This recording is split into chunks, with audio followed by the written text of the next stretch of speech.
11.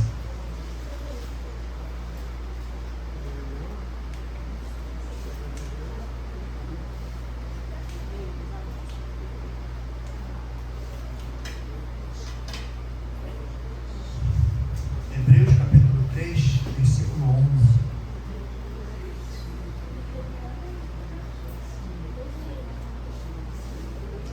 O subtítulo meu aqui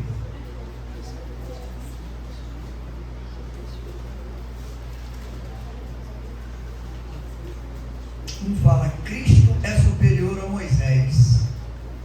O perigo da incredulidade e da desobediência. O outro aqui diz: o grave perigo da incredulidade. Hebreus capítulo 3, versículo 11. Amém? Diz assim a palavra do Senhor Deus Todo-Poderoso: assim jurei na minha ira, que não entrarão no meu repouso. Vede, irmãos,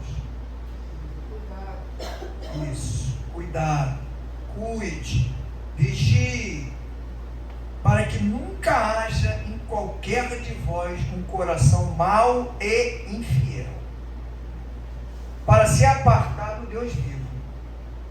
Antes, exortai-vos uns aos outros todos os dias, durante o tempo em que se chama futuro, para que nenhum de nós se endureça pelo engano do pecado, porque nos tornamos participantes de Cristo, se retivermos firmemente o princípio da nossa confiança até o fim. Enquanto se diz: hoje, se ouvirdes a sua voz, não endureçais o vosso coração, como na provocação, porque havendo-a alguns ouvido, alguns que escutaram essa provocação, o provocaram, mas não todos os que saíram do Egito por meio de Moisés. Mas com quem se indignou por 40 anos, não foi porventura com os que pecaram, cujos corpos caíram no deserto? E a quem jurou que não entrariam no seu repouso, senão aos que foram desobedientes? E vemos que não puderam entrar por causa da sua incredulidade. Só até aqui. Glória a Deus. Deus amado, queremos louvar e engrandecer a sua presença. Obrigado, Deus, pelo seu grande amor, pela sua infinita misericórdia. Obrigado por tudo que o Senhor tem feito por cada um de nós, pela nossa casa, pela nossa família. Obrigado, Deus, pela sabedoria que o Senhor tem derramado, pela palavra que o Senhor tem trazido de ensinamento, de conforto, de restauração, de renovação. Seja qual for o objetivo da palavra, Senhor, nós temos recebido essa palavra como uma semente de uma árvore de bons frutos, porque temos certeza, Pai, que a terra estando preparada para receber a semente, ela vai gerar, vai germinar e vai gerar uma árvore de muitos frutos, e muitas pessoas poderão se alimentar desses frutos e serem transformados. Por isso nós te agradecemos, pedimos que o Senhor abra a nossa mente, nos dê inteligência, Deus, porque não somos capazes, Pai, apenas com uma inteligência intelectual, de entender e discernir os teus ensinamentos, mas que através do teu Espírito Santo nos orientando, nós podemos, Senhor, entender a tua palavra e colocar em prática na nossa vida. Não permita, Senhor, que saiamos daqui da mesma forma que nós entramos nessa noite, sejamos mudados, transformados, possamos lembrar, Senhor, de todos os momentos de dificuldade que nós passamos, as provas que nós passamos, e que nós sempre tivemos um livramento, Senhor, dado por tua parte. O Senhor nunca esqueceu de nós. O Senhor tem tratado com cada um de nós de uma forma especial e particular com cada um. Por isso nós já te agradecemos.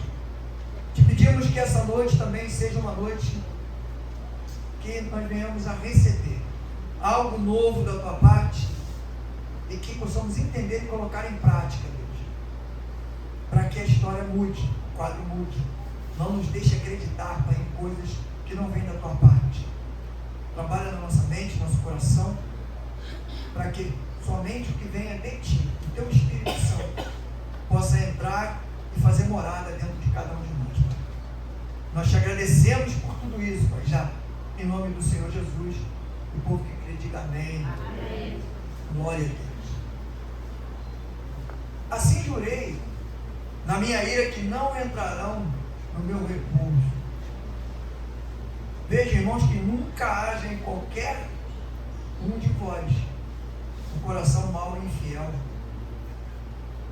para se apartar do Deus vivo. O povo tem uma facilidade muito grande, como a gente estava falando no começo, de acreditar em qualquer coisa. Se fala que é da parte de Deus, as pessoas acreditam, pegam aquilo ali e começam a trabalhar em cima daquela base que foi criada, ou que foi falada, ou que foi cantada, e começa a se guiar através daquele ensinamento, daquela direção. Ali, o que estava acontecendo com esse povo? O povo estava começando a confundir. Por isso que logo no começo o texto diz: Cristo é muito maior que Moisés. Porque na verdade não tem dificuldade para entender.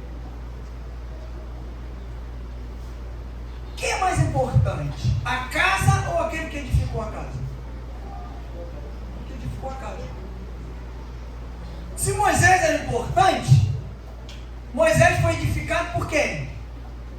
Por Jesus, por Deus. Então quem é mais importante? Deus. O povo às vezes dá muita importância a alguém ou alguma coisa que foi Deus que criou. Quando na verdade a gente tem que entender que a importância, a adoração e o louvor é para o Criador. Ele criou todas as coisas. Aí ele dá um exemplo do deserto. Lembra o que aconteceu lá no deserto? Olha que coisa legal ali. É um momento que a gente pode dizer que o povo tentou Deus no deserto. O povo no deserto fez o papel do diabo ali. Ele tentou Deus. E aí o que Deus teve que fazer? É por isso que eu falo, é um perigo muito grande. A gente às vezes vê coisas aí, as pessoas fazendo coisas que parece que eles perderam o temor. Perderam essa noção de quem é Deus. Tem que estar pregando essa passagem do deserto. Eu acho que essa passagem vai ter que ser pregada daqui para frente, quase todo mês em algum lugar. Para o pessoal lembrar que o povo ali foi tirado do Egito para a liberdade, para ser livre, para ir para uma terra onde Deus dizia que emana leite e mel. Uma terra próspera, uma terra que precisava de 2 homens para carregar um cacho de uva. Que isso, pastor, está doido? Não. Era uma coisa fantástica. Era uma terra abençoada, prometida. E aí o povo começou a fazer o quê? Começou a tentar Deus. O que é tentar? É provocar, né? Provocar, instigar, te fazer. É como dizer que você não tem autoridade para fazer isso. Você me prometeu alguma coisa que você não pode cumprir. Aí Deus teve que fazer o quê? Teve que mostrar. para eles, através da ira, teve que mostrar a autoridade e o poder dele.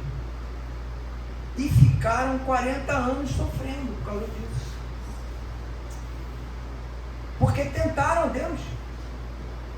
Não provaram, porque o povo não tem condições de provar. Eu e você não temos condições de provar Deus, nós temos condições de tentar Ele. Ele não tenta ninguém. Ele não vai me tentar e nem te tentar. Quem vai fazer isso é o outro. É o inimigo. Deus me prova e prova você. Já falamos isso várias vezes aqui. Por quê? Deus te prova para tirar o melhor de você. Para botar você na prova. Ah, mas eu vou sofrer. Vai, mas com certeza você vai sair da prova melhor do que você era antes. Então ele tirou o que de você? O melhor. Você se esforçou, venceu aquela batalha, conseguiu vencer aquela adversidade, superou aquela crise, conseguiu a cura daquela enfermidade, conseguiu a libertação de alguma coisa que estava te oprimindo ou deprimindo. Deus prova, colocou na prova. O inimigo não.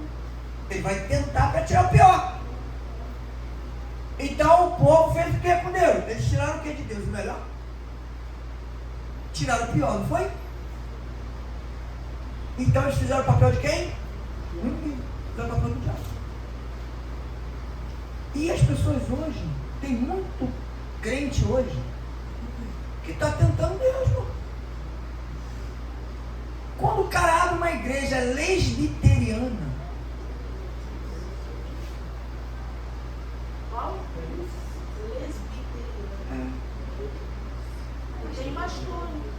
eu fico arrepiado com o baixo do terno aqui, ó. Eu tô arrepiado. Eu fico louco, irmão. Eu tô arrepiado com o baixo do terno aqui, ó.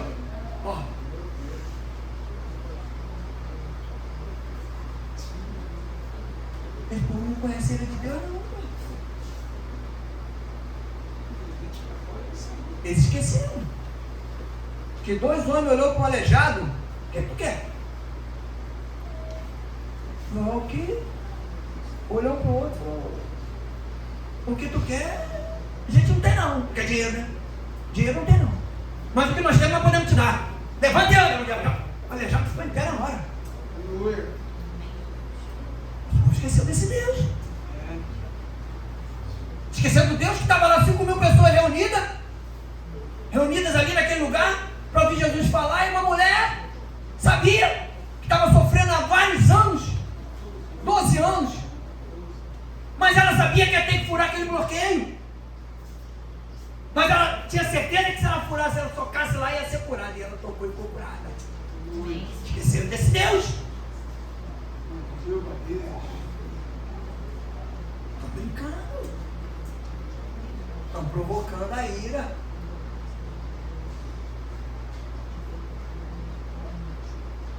Eu fico olhando os textos bíblicos, quando eu chego nesse texto assim, digo, o povo, você imagina, 40 anos, num lugar que era para passar 40 dias, e o povo mesmo assim, podia ter ficado, sei lá, 60 dias, né? Agora tu vê a intensidade que chegou, a provocação do povo contra Deus para eles ficarem 40 anos. De 40 dias. A gente fala hoje, o tempo está passando muito rápido, né?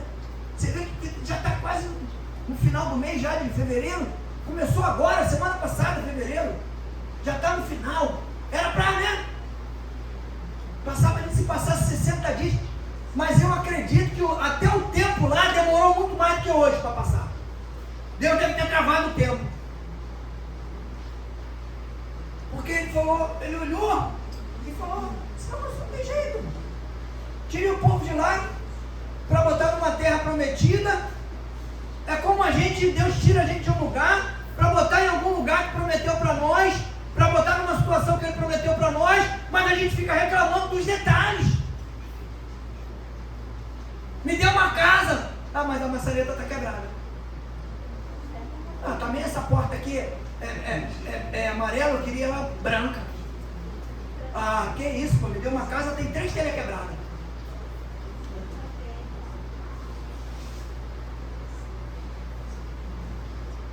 A gente precisa olhar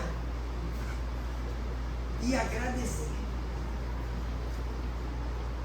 Agradecer pelo que Deus tem feito por nós. Às vezes a gente fica mais tempo na prova porque a gente não encontrou o ponto de equilíbrio ainda. Ah, pastor, mas eu não quero agradecer mais do que eu reclamo, não. Então faz igual. Reclama 10 e agradece 10. Vai treinando. Faz as contas durante o dia. Quantas vezes eu reclamo? Ah, eu reclamo 5, então eu preciso agradecer 5. Mas pelo menos a balança fica equilibrada, né? Lembra 5, mas eu não consigo lembrar. Faz esforço. Faz esforço. Reclamei de 5. Tá bom, reclamou. Equilibra isso. Lembra 5 coisas boas que Deus espera na tua vida. Senhor, obrigado por isso, Senhor. Muito obrigado por isso que o Senhor fez também, Senhor. Muito obrigado por isso que o Senhor fez. Muito obrigado por isso que o Senhor fez. Empatou de 5 a 5. Porque reclamar é rápido. A gente não precisa pensar para reclamar. Reclama logo 3, 4, 5 coisas direto. Mas esquece que lá atrás Deus tirou a gente de uma situação que aos nossos olhos era impossível de acontecer. Chama atenção para as coisas de hoje de uma forma diferente. Ele diz: cuide para que não haja no coração de vocês um coração duro e infiel. O que é o coração duro e infiel? Não quer ouvir a palavra de Deus, não quer receber e não vai botar em prática. Às vezes nem é pecado, não. Às vezes é que não vai receber essa palavra e não vai colocar em prática. Então eu sou um coração endurecido, porque tu já viu? Só Deus faz isso, mas ninguém. Tem uma pedra aqui, eu vou botar uma semente em cima dessa pedra. Vai brotar uma árvore. O coração endurecido é exatamente isso. Tem uma pedra e a semente em cima. Não tem como. Não vai brotar. Não tem onde criar raiz. Infiel, por quê? Porque eu aprendi algo e ouvi algo que vai mudar a história da minha vida, a vida de outras pessoas, e eu não coloco em prática. Então as pessoas não vão poder aproveitar isso, não vão poder experimentar isso através de mim, através de você. Porque nós somos cartas, não podemos esquecer nunca disso. Nós somos cartas vivas de Deus, onde nós pudermos entrar, onde a gente estiver. Tem lugares que você vai chegar que ninguém conhece Bíblia, sabe nem como é que é, mas vai conhecer você. Se você for o representante da Bíblia, da palavra de Deus, ele vai conhecer a Bíblia. Porque você vai falar coisas e tomar atitudes que eles não conhecem. De repente, no meio de uma confusão, está tudo uma confusão só, uma gritaria, e você chega na mão, paz.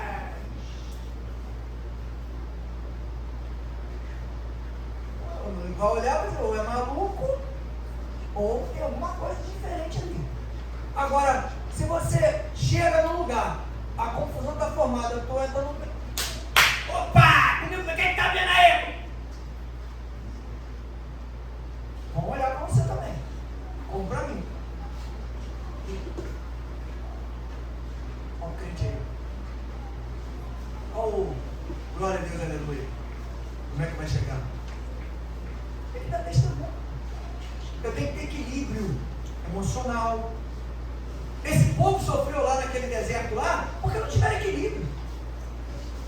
Rapaz, a gente hoje aqui, que não estamos lá, nós aqui, que Deus fez por nós algumas coisas, sim, mas eu acredito que não fez o que fez pelo aquele povo, porque aquele povo viu. Eles estavam juntos. Eles iam no profeta, o profeta falava, eles viram o profeta descer com o rosto luminoso.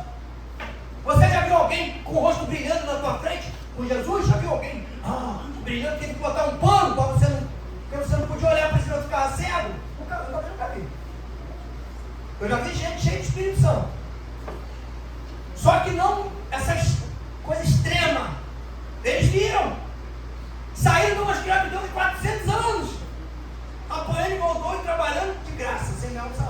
comendo pão real.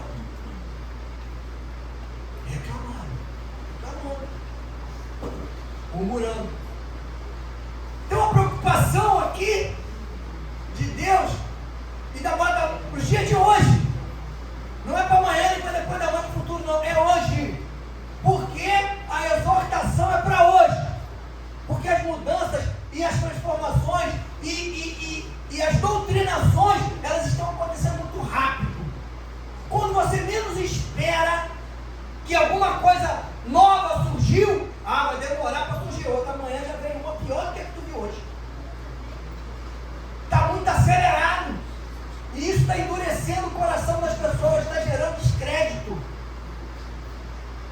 Está gerando um afastamento do povo de Deus. Isso é um perigo.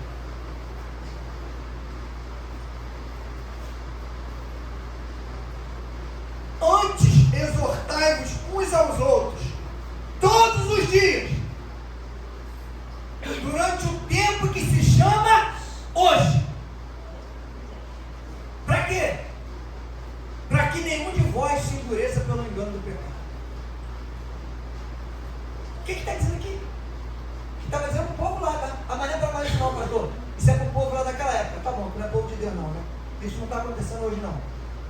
Está dizendo aqui que nós temos que fortalecer, exortar, edificar um ao outro todos os dias. Todos os dias. Para quê? Para que o coração não se endureça. Para que não haja descrédito. Para que a gente não comece a acreditar em coisas que não vão nos edificar. Que não vão nos ajudar na caminhada com Jesus. Que vai desanimar, que vai te paralisar, que vai te neutralizar. Essa é a preocupação aqui de hoje da palavra. Os tempos estão tão difíceis que hoje a palavra sempre foi a máxima essência da caminhada cristã. Hoje é a máxima da máxima suprema. Porque quem não tiver hoje enraigado, envolvido com a palavra, misturado com a palavra no interior, gravada no coração, vai sofrer ataque e está correndo um risco muito grande. Muito grande. Porque nos tornamos participantes de Cristo. Como nos tornamos participantes de Cristo? Se retivermos firmemente o princípio da nossa confiança até o fim.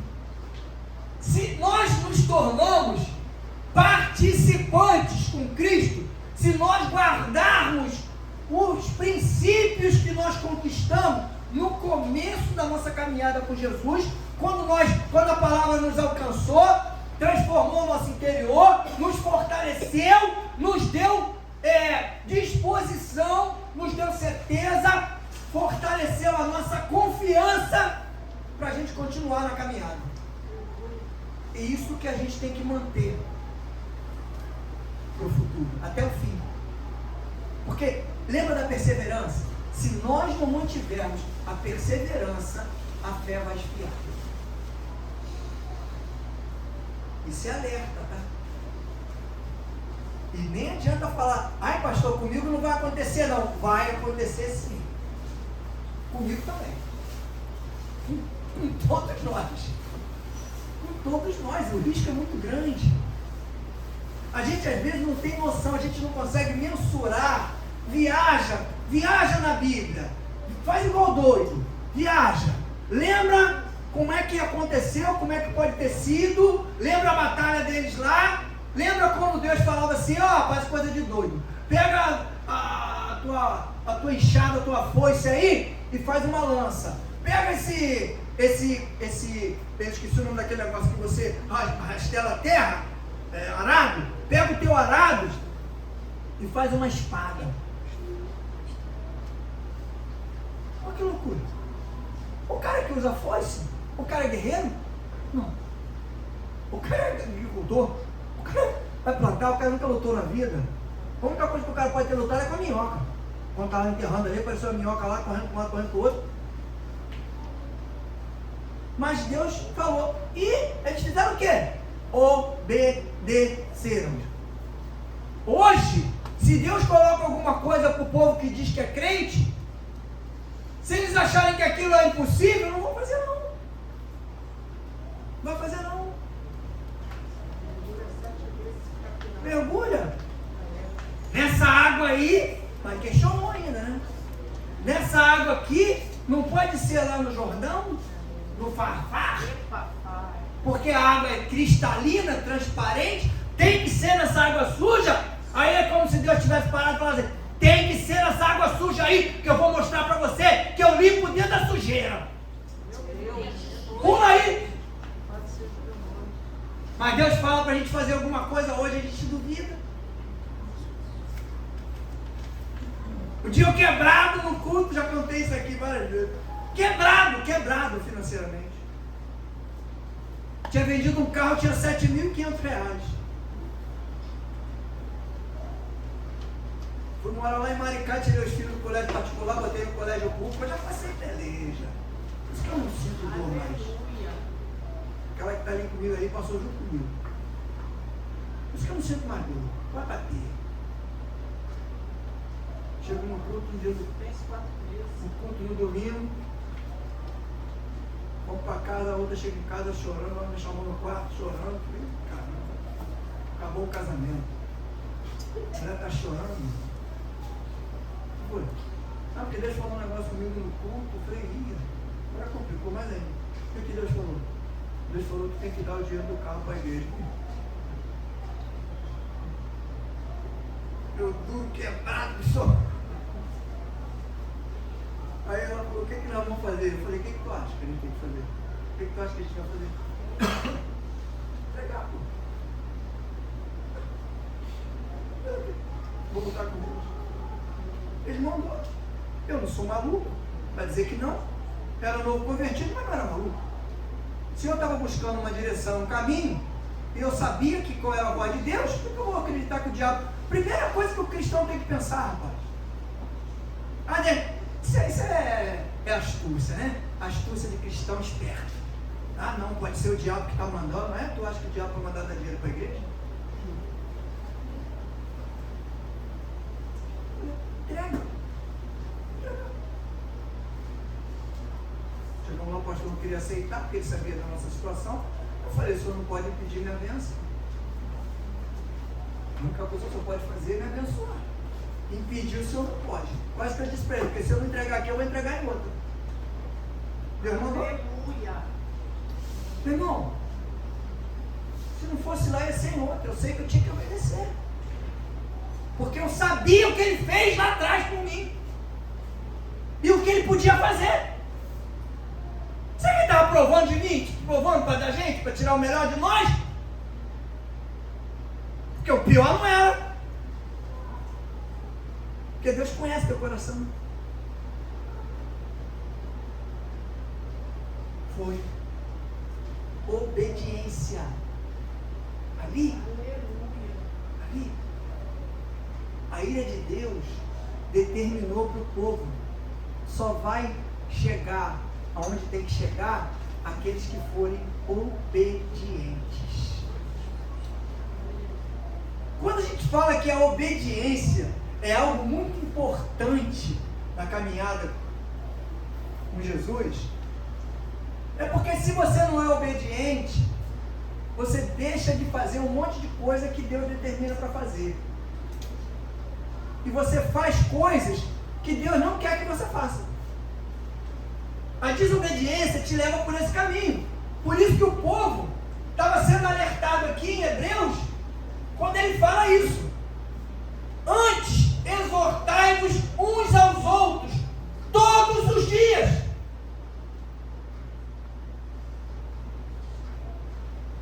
A palavra se renova a cada dia.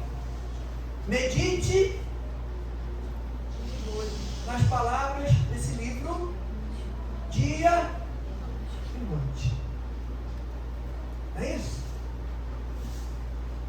É o que está dizendo aqui. Antes que aconteça algo de ruim e que te esfrie e que desvie a tua visão, o teu foco, a tua direção,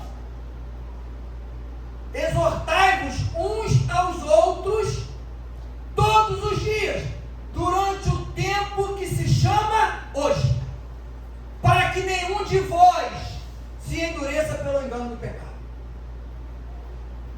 Para não deixar a gente uma semana sem exortação, para que o coração não endureça, e aí o pecado começa a trabalhar, o erro começa a trabalhar, em função da desobediência. A gente vai achando que aquilo não está dando muito certo, que aquilo não vai acontecer, que aqui está muito difícil, que ali o fulano conquistou e eu não, só estou vendo coisa ruim, e aí aquilo vai crescendo, vai aumentando. Quando nos tornamos, porque que eu falei, quando a gente se torna participante ou co-participante em Cristo, porque a gente foi transformado, mas tem que guardar esse ensinamento, essa coisa do princípio até o fim, para nos mantermos na mesma linha de pensamento, com a mesma obediência, com a mesma busca. Tem coisas que eu não entendo, pastor. Sim, eu também. Você vai buscar em Deus. Se você, mesmo buscando em Deus, Deus não te dá entendimento, aprenda uma coisa: não é para você entender, é para você fazer. Tem coisas que Deus determina para nós que não é para a gente entender. Se nós entendermos, não vamos querer fazer. E sem entender, você vai fazer e o resultado vai acontecer. Por que, pastor, você está dizendo isso? Está escrito. O versículo diz: o que é revelado é para o homem, o que não é revelado é para Deus. Se ele não revelou, não é para mim nem para você, é para ele. Só ele que sabe. Ele que sabe o resultado que vai dar. Então, a nossa parte é simplesmente obedecer, manter isso vivo dentro de nós, essa confiança que a gente adquiriu lá no começo, quando eu acreditei, quando eu estava naquela situação crítica, quando eu estava cheio de pepino, cheio de problema, cheio de dificuldade, estava com enfermidade, estava com espírito maligno, estava com doença, sei lá o que, na minha casa, na minha família destruída, minha empresa destruída. Deus foi lá e pá, resolveu. É isso que eu tenho que guardar. Esse mesmo Deus que atuou nesse momento é o mesmo que está atuando até hoje. Aleluia, Jesus. Mesmo diante de alguma dificuldade que está acontecendo, mas eu te garanto que a dificuldade que está passando hoje é muito menor do que a que você passou lá atrás. Só que a gente reclama.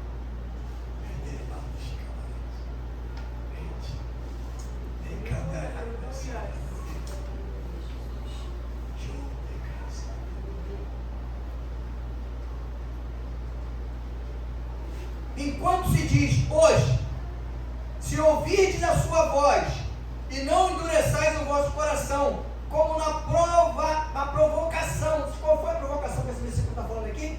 Foi a provocação do povo com Deus no deserto. Ah, pastor, sério? Foi. Provocaram Deus direto. Tentaram. Não provaram, não. Deus tentaram. Porque a gente não tem condição nenhuma de provar Deus. Tentar a gente tenta. Tentar Deus a gente tenta a todo momento despertar a ira de Deus, sabia? Às vezes até, quando eu tem umas coisas que eu vejo que eu digo: não, a pessoa deve estar ingênua, ingenuidade, sem entendimento, sem consciência. Por isso que está fazendo essa besteira. Porque se soubesse a gravidade, não teria feito, eu não estaria fazendo. Tem coisas que a gente faz que é para provocar a ira de Deus. E Deus, acho que pela infinita misericórdia dele, ele não se ira. Porque aqui é o que ele falou: agora vocês vão ver, vocês vão ser tratados aí pela minha ira. E foi.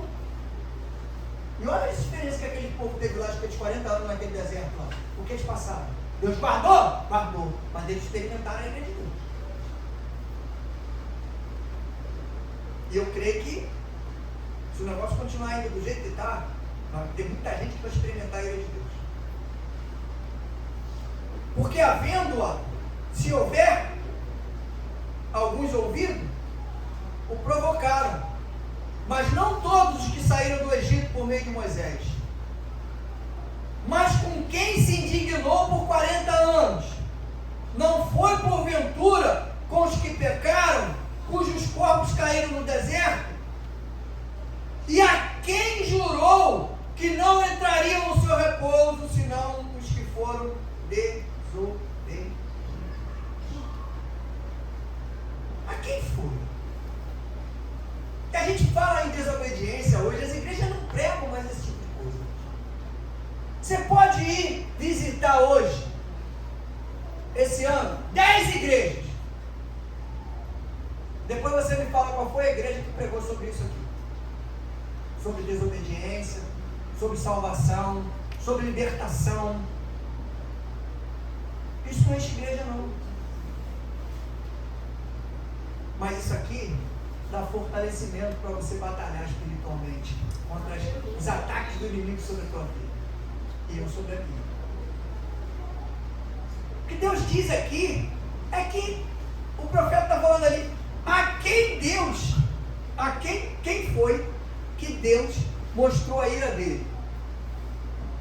Aqueles que não cumpriram, não seguiram os mandamentos, saíram da determinação e esqueceram a visão, o passado, o que eles passaram lá, e esqueceram o que Deus fez durante essa caminhada no deserto. Às vezes a gente esquece o que Deus faz por nós na nossa caminhada, durante o tempo de caminhada nosso de fé. Porque quando a coisa está muito apertada, né? Está batendo direto e a gente está passando peleja direto, está sofrendo, não tem saída, tu não vê uma porta, aí tu fica ali, né? Deus fala um negócio, faz, Deus faz outro, Deus faz outro. Mas quando a coisa começa a equilibrar, começa a resolver algumas situações e começa a ficar tranquilo, aí a gente também tranquiliza. Deus começa a falar alguma coisa e aí a gente, isso aqui não precisa não, é exagero, isso aqui. Está tranquilo, por enquanto está tranquilo, por enquanto dá para resolver. É que Deus está preparando e prevenindo para o futuro, para frente. Aí você diz, não, por enquanto está dando para resolver, hoje e amanhã. Será que se obedecer aquilo que Deus está determinando para fazer, o amanhã também vai ser tranquilo igual hoje, que dá para administrar para depois da manhã? E aí a gente vai vivendo dia a dia. Mas dentro de quê? Dentro da obediência. Mas quando se entra em uma coisa de desobediência, de falta de atenção com as coisas de Deus, sem exortação diária, qual é a exortação diária? Gente, eu tenho que ver uma palavra todo dia. Eu tenho que ser, meu espírito, ou minha carne, ela tem que ser confrontada todo dia pelo meu espírito. Há uma militância, né? Há uma guerra, uma batalha dentro de cada um de nós. É a carne, é o que está lá em Efésios, é a carne lutando contra o espírito todo dia, uma batalha. Um quer vencer, irmão. Na verdade, para nós só tem um que tem que vencer. Que tu tem que falar, não, só tem um que quer vencer. Porque se eu digo assim, tem dois querendo vencer, eu estou dando chance para dar oportunidade para a minha carne. Eu estou achando que ela também quer vencer. Não, ela não quer vencer. Ela já perdeu. Quem tem que vencer é o Espírito Santo que está em mim. Esse é que tem que vencer. Essa certeza absoluta é que nos traz a essência do Espírito Santo para ele poder ajustar as coisas na nossa vida.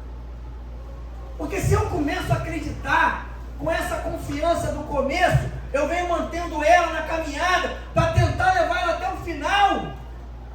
Não posso chegar aqui onde eu estou, no meio do caminho, ou não sei, até essa parte, e falar, mas aquela confiança que eu tinha no começo eu já não tenho mais. Põe ela de volta, volta lá, dá um passo para trás, o crente não volta para trás.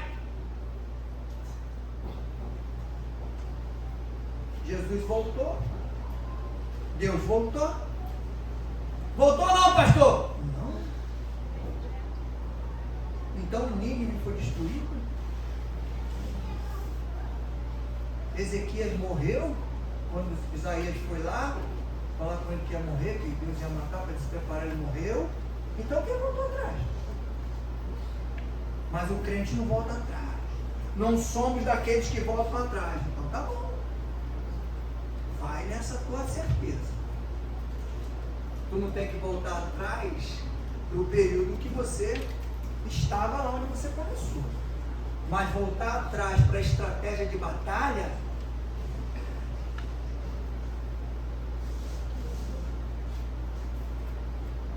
fiz um negócio errado. Estou vendo que não vai dar certo. Mas não vou voltar atrás não. Vai se arrebentar.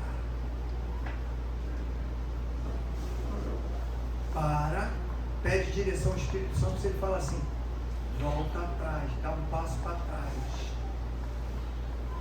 Volta atrás, olha a situação, avalia com os olhos espirituais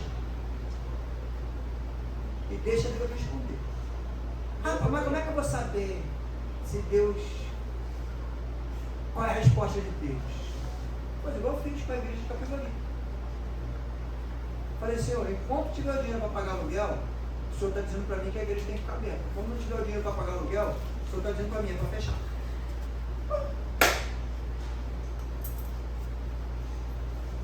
Aí tu acha que se Deus achar que tem que fechar a igreja, ele vai fazer o quê? Ah, pastor, mas tem como pagar o aluguel, mas ele vai cortar. Vai ser a resposta dele para mim. Mas enquanto tiver, a resposta dele para mim é, deixa a porta aberta. A gente às vezes tem que saber como vai perguntar as coisas para Deus, para quando Deus te responder, você ter certeza que a resposta de Deus é aquela. Por isso que há necessidade da exortação dia a dia, porque na caminhada de fé a gente vai enfraquecendo. É natural do ser humano. Por isso que Deus deixou escrito. Ah, mas Deus não sabia disso? Não, pastor, claro que sabia, Deus deixou escrito. Exortai-vos uns aos outros todos os dias. É um mandando mensagem para o outro, um lendo palavra aqui, falando com o outro ali, liga para o outro, meu irmão, como é que está? Tudo bem? Jesus te ama, sabia? Ó, tem um versículo lá em Salmo, né? Exortação diária. Para quê? Para que haja sempre um renovo, para que a gente não fique fraco, de uma forma tal que o inimigo venha e consiga nos abater. Ah, mas eu não posso enfraquecer? Não pode. 5 minutos. Depois, no minuto seguinte, tu já tem que estar levantando. Por quê? Nós não fomos chamados para ser perdedores. Nós fomos chamados para ser mais vencedores. Muito mais. Peraí, o que tu está passando hoje? Pastor, tu é um maluco, hein? Vou falar um negócio agora legal. O que tu está passando hoje? O desespero, que de repente você está achando que é um desespero que você está passando hoje, vai te palma com ele. Ô, glória!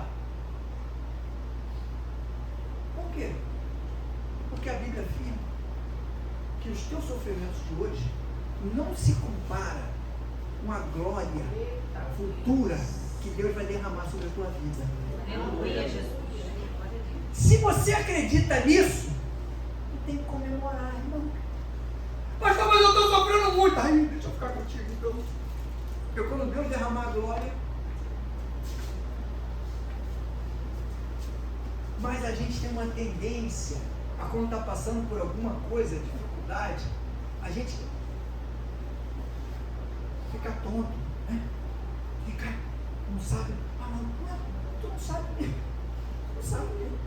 Às vezes tu não sabe nem por que tu está nessa situação. Tem uns que sabem. Tem uns que sabem. Eu falei aqui, não tira culpa. Eu falei assim, Deus botou você nessa prova aí, é para te ensinar.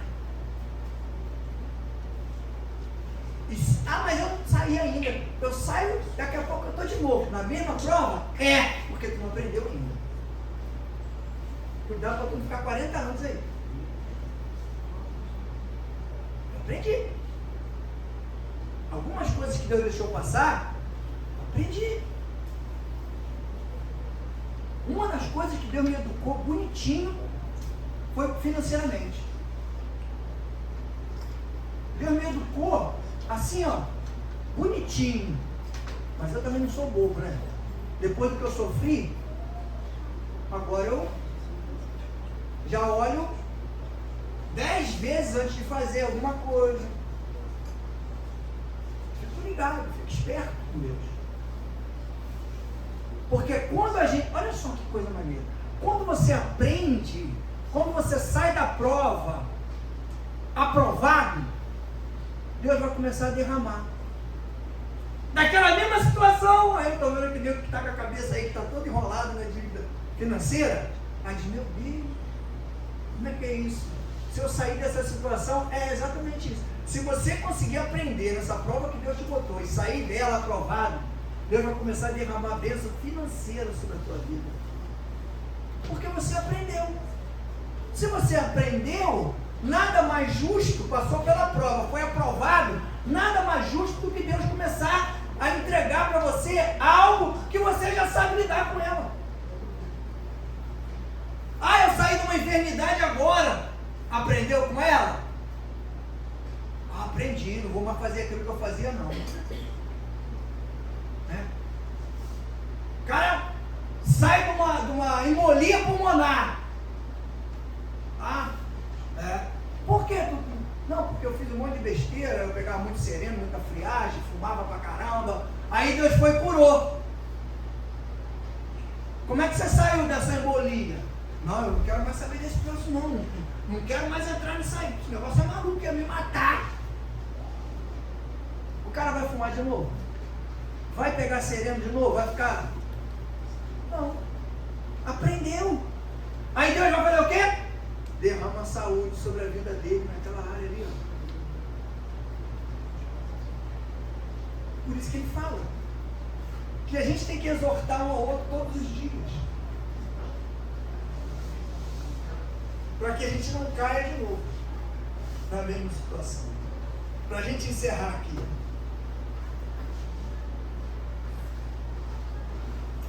O 18 eu já falei, né? E a quem jurou que não entraria no seu repouso, senão os que foram desobedientes.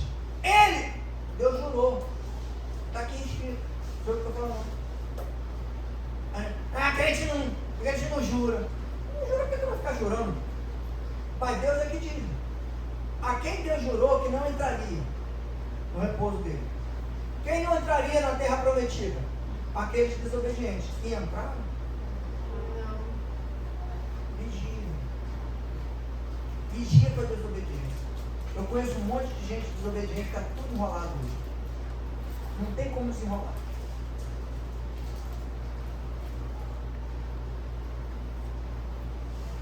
E vemos que não puderam entrar por causa da sua incredulidade. A desobediência, ela gera incredulidade. Como assim? Não tem nada a ver com a outra, tem tudo a ver.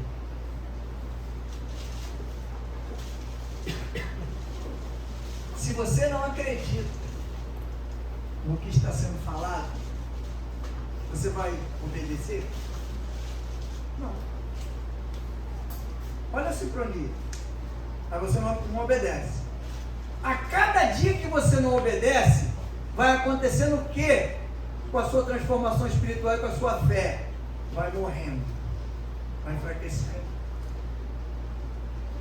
Quando estiver no estágio tal que você não tem mais a tua fé aquecida ou fortalecida, você está entrando num estágio de cadáver espiritual. Qual é a credulidade que tem em você? Nenhuma. E a incredulidade não vai permitir que eu ou você entremos no repouso de Deus. Porque ele disse ali. Ele disse ali. E tem um versículo que é muito bonitinho, né? Ele fala assim: sem fé é impossível agradar a Deus. Por quê? Sem fé é impossível agradar a Deus. Porque sem fé não vai ter ninguém para junto com Deus. Não vai nem entrar. Tadinho, vai chegar só na porta. Vai chegar na porta, vai olhar. Não tem fé. Talvez se vai querer entrar só de curiosidade. Porque na verdade nem vontade de entrar vai ter. Porque não tem fé. Vai querer entrar de curiosidade para ver como é que é. Agora o que tem fé não. O que tem fé ele quer entrar de qualquer maneira, de qualquer forma. Mesmo que diga que tem que passar num corredor cheio de espinho ainda para chegar lá dentro. Mas eu quero, já passei por tudo isso agora. E não vai ser esse corredor que vai me parar. Aleluia. Porque tem fé. Porque a fé está avivada dentro. A confiança daquilo que foi prometido lá no começo está sendo levada e carregada até o fim. É o que disse ali. Pegue a confiança do começo. Sabe qual é o começo? Gente, entenda a Bíblia, entenda a palavra. Não é o começo da história com Jesus, não. Onde foi que começou a sua confiança no Evangelho? Onde foi que começou a sua confiança em Jesus? Ah, pastor, foi quando eu comecei minha caminhada, logo no primeiro dia, eu me converti e já comecei a confiar. Legal, beleza, tu tem um coração maravilhoso. Aí o outro diz assim, pastor, mas eu só peguei confiança verdadeiramente quando eu pedi algo a Deus, um milagre, uma cura, sei lá o que, uma transformação, uma libertação, e Deus me deu. Dali para frente eu comecei a confiar mesmo que o Espírito Santo trabalha de forma poderosa. Então pega essa confiança que tu adquiriu nesse dia lá atrás e continua carregando ela contigo nas tuas costas até o final. Porque é ela que vai te manter até a entrada do portão de ouro. Aleluia, Jesus. Para você chegar lá e falar, eita, cheguei. Combati o bom combate. Terminei a caminhada e guardei a fé. Estou pronto para receber a minha coroa da vida. Glória a Deus. Aleluia, Jesus. Esse tem que ser o nosso pensamento, essa tem que ser a nossa visão. Não interessa o que aconteça lá fora, não interessa o que o mundo mostre para nós, não interessa as circunstâncias que a vida está apresentando para nós, o momento que está sendo apresentado, o momento que nós estamos passando, porque as circunstâncias externas, elas não têm poder para alterar aquilo que o Espírito Santo colocou dentro de você. Fortaleça a tua fé. Busque direcionamento. Busque presença. Não, vou repetir, não abra mão de Deus por coisa alguma que você goste muito. Mas como assim, pastor? Como assim? Estamos indo. Eu amo minha família, amo meus filhos, minha esposa, meus netos. Se Deus disser eles ou eu, qual a resposta que eu vou dar? Eu não tenho nem muito o que pensar.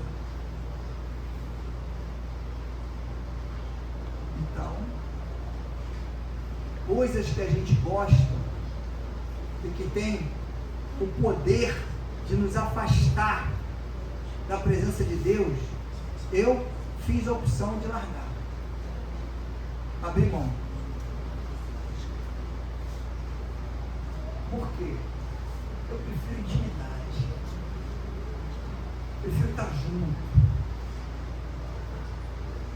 Não tenho orgulho nenhum por algumas coisas conquistada na caminhada, porque eu sei que nada disso é meu, é tudo dele. Mas eu fico muito feliz quando eu faço alguma coisa que eu vejo que agrada a Deus.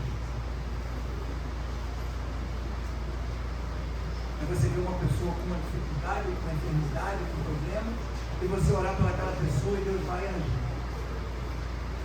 Usou você como canal de bênção na vida daquela pessoa. Isso não é de graça. Isso tem custo.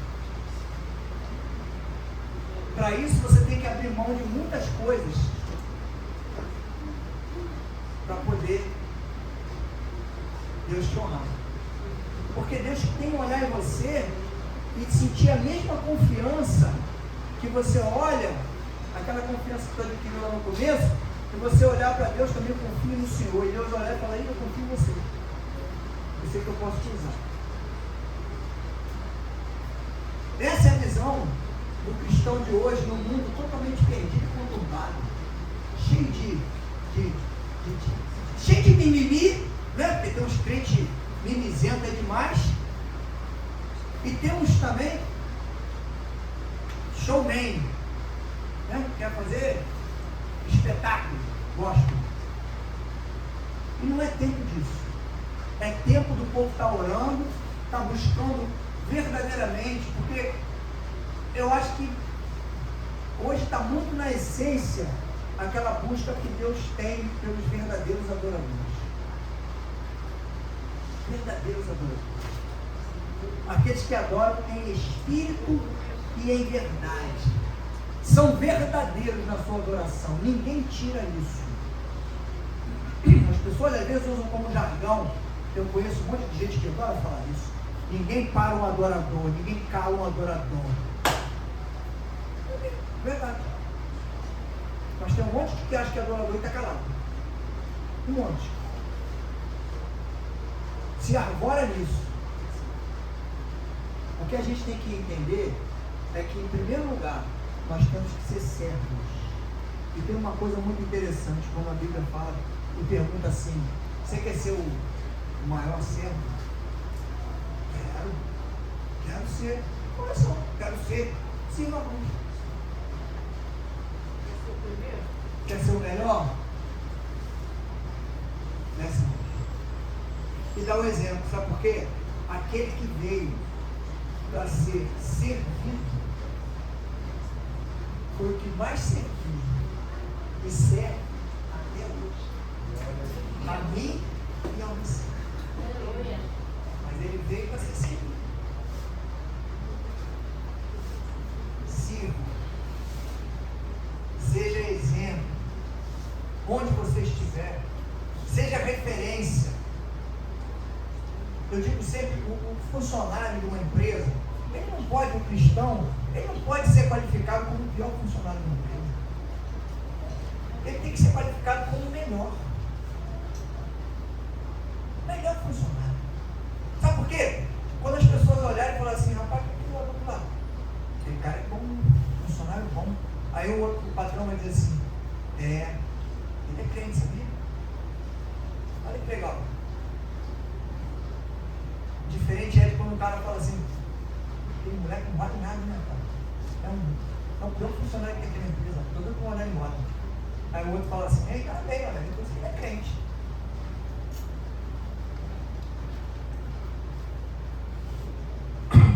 Exalta o nome de Deus. O outro, vergonha.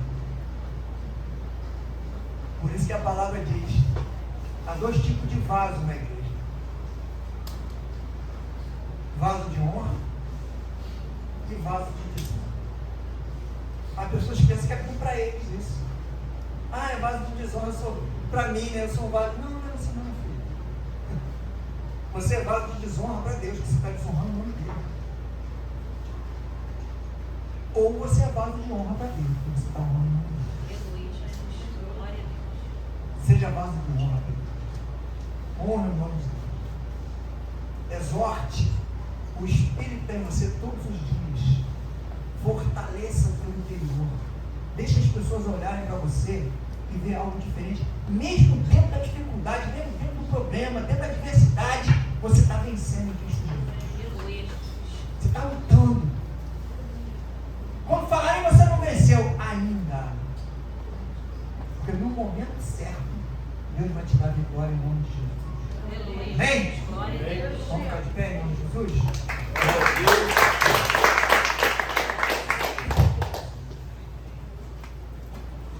Deus nunca falha.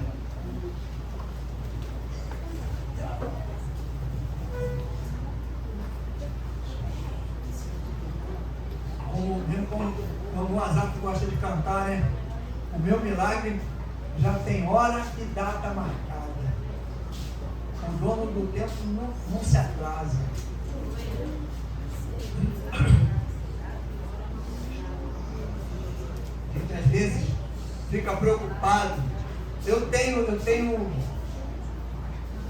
vivido momentos de muita tranquilidade, sabia?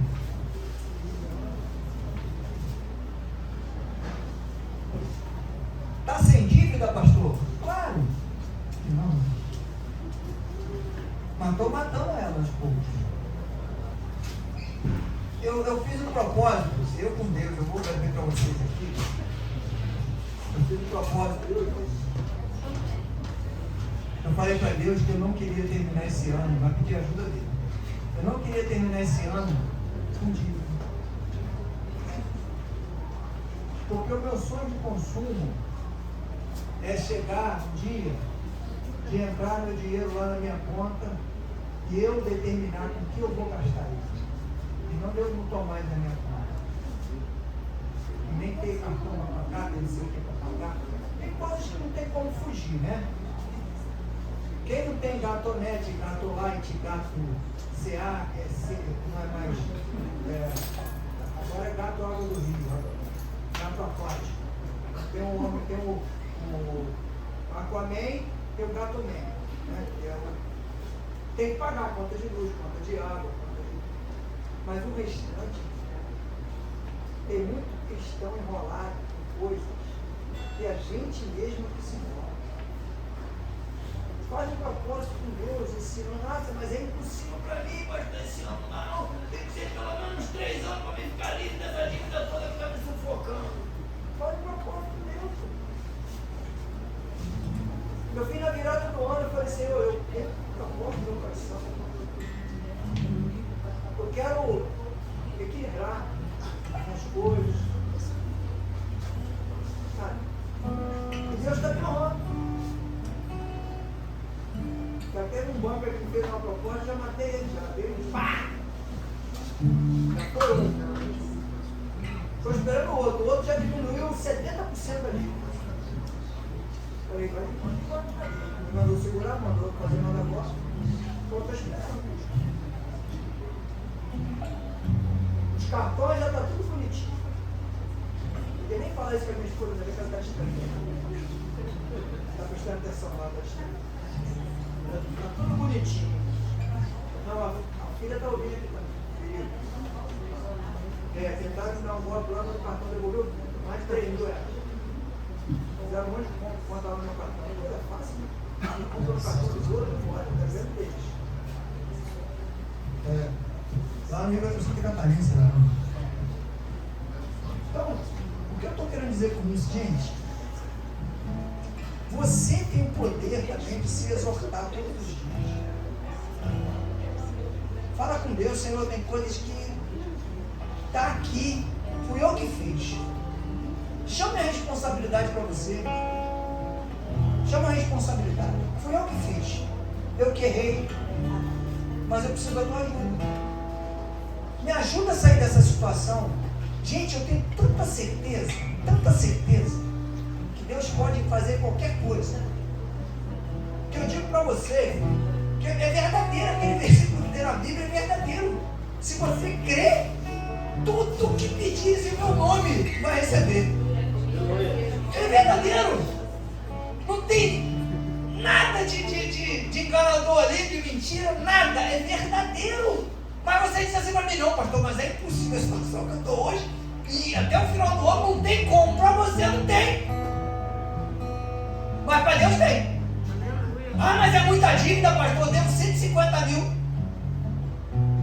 O que é 150 mil para Deus? O que é 1 milhão para Deus? Nada. O que é R$1 para Deus?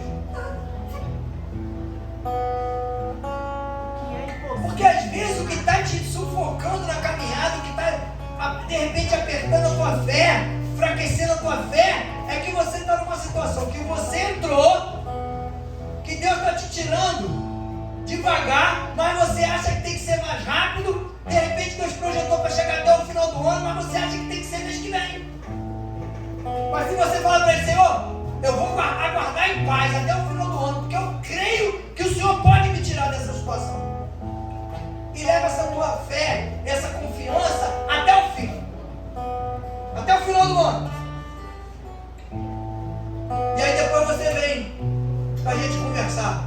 para você me contar o que aconteceu. Duvido que tu vai chegar e falar, pastor, não deu certo não. O negócio continua do jeito que está. Duvido. Se for com fé e com mudança e obediência. Ah, pastor, aí é muito difícil.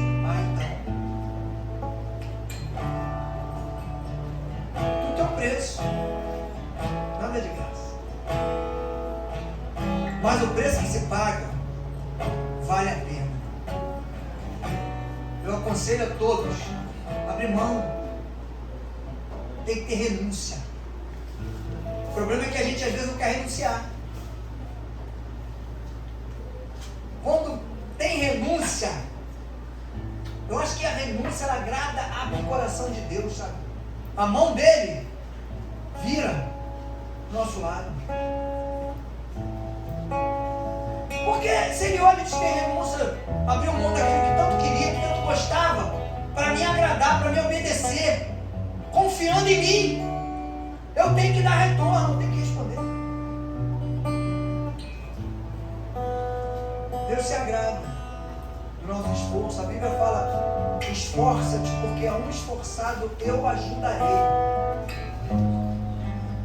Se esforce. Não acredite que a situação que você está passando hoje vai te derrotar, ou é algo para fazer você apenas sofrer. É para trazer mudança, para trazer transformação. Você tem que acreditar que o que você está passando hoje, Deus colocou você nessa situação para você crescer, para você ser muito maior do que você é hoje. Não se veja como um coitado ou como uma coitada. Se veja como alguém que Deus está apostando, está querendo, está jogando todas as fichas para que você tenha um crescimento. Porque Deus precisa. Deus precisa não, Deus conta, né? Com o meu testemunho de crescimento espiritual, com o crescimento de alguns, como o melhor funcionário da empresa, com o crescimento de outros, como um empresário que estava quebrado, que está em sucesso, está em grandiosidade, está faturando alto, porque Deus estava ali. Precisamos de uma empresa que cresça, que mostre o testemunho de Deus. Deus precisa disso. Ele conta com isso. Com a nossa estrutura de crescimento e vencer, para superar as crises e as adversidades. Deus precisa do meu testemunho, que eu fui com uma enfermidade que o médico achava que era incurável, que eu tomava um monte de remédio e hoje eu não tomo mais remédio nenhum, eu estou curado porque eu confiei e levei essa confiança até o final da minha caminhada. Mostre isso para Deus, apresente isso para Ele. Diga para Ele quem é você hoje. Ele sabe. Ele sabe. Mas diga para Ele: Senhor, eu estou aqui. Eu creio que o Senhor pode fazer. Faça um desafio. Faça um desafio com Deus. Ah, mas está muito ruim para mim. Tem um ano praticamente ainda. Até o final do ano. Fala: Senhor, me equilibra esse ano. Ajeita isso aqui, me livra disso aqui. Bota para Deus. Faz um propósito até o final do ano. E fala para Ele: Senhor, se resolver tudo isso aqui, eu vou caminhar em obediência contigo. Se resolver tudo isso aqui esse ano, o ano que vem, eu vou ser totalmente diferente do que eu fui esse ano. Eu vou renunciar a um monte de coisa. Aí o ano que vem, a gente vai com um culto de testemunho.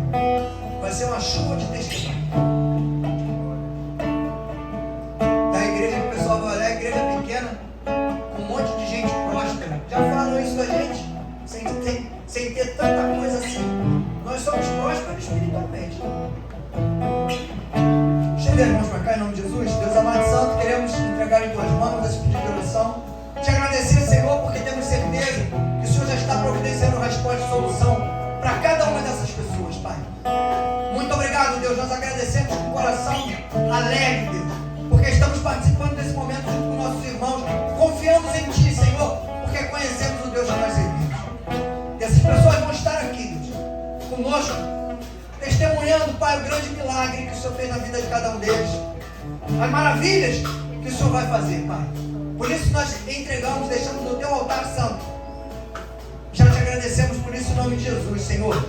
Obrigado, Deus, pelo culto dessa noite. Obrigado pelos louvores, pela palavra, por tudo que aconteceu. Leva-nos em paz, Deus, para onde nós formos. Que Teu Espírito esteja conosco, nos orientando, nos dando sempre um caminho, Senhor, de obediência, para que possamos estar tranquilos contigo, caminhando contigo e podemos entrar, Senhor, no Teu repouso, como o Senhor diz na Tua palavra, Pai. Queremos ser transformados, obedientes. Não nos deixe, Pai, ter sentimentos que venham gerar em nós a incredulidade, Pai. Queremos carregar a confiança que adquirimos em Ti desde o começo, Senhor, até o final da nossa caminhada. Porque sabemos, Deus, que isso é que vai nos sustentar, Senhor. Diante de tanta coisa que tem acontecido, Pai, de tanto abuso, de tanta, Pai, bagunça que tem feito aí com o Teu Evangelho, Senhor. Toma cada um de nós em Tuas mãos, nos fortaleça, Senhor, mesmo aqueles irmãos que não estão aqui hoje, que não puderam estar. Nos fortaleça, nos renove a cada dia, Deus. Tira de nós toda a incerteza, toda a incredulidade, a desconfiança, e derrama sobre nós, Pai, a certeza absoluta de que o Senhor tem sido Deus na nossa vida todos os dias, através da Tua palavra, dos Teus louvores, e tem nos sustentado, Pai, mesmo diante das dificuldades. Muito obrigado por isso, Pai. Leva-nos em paz, que tenhamos uma semana abençoada. É o que pedimos e Te agradecemos. Em nome de Jesus, o povo que crê, diga amém. Amém. Glória a Deus e boa noite.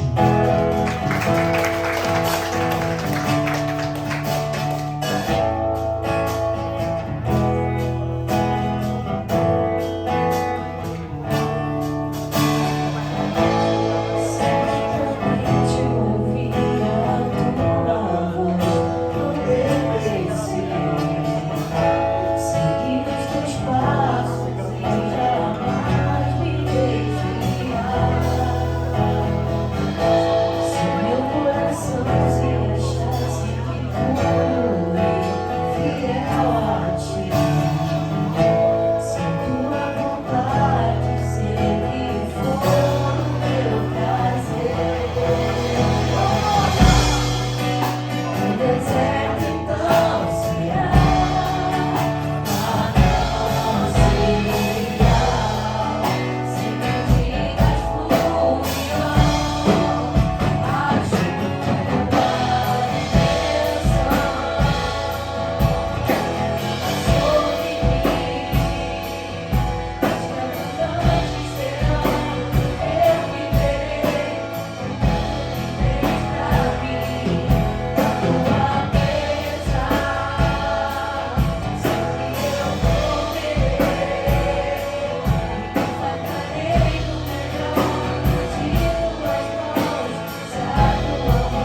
Bora, mano, bora.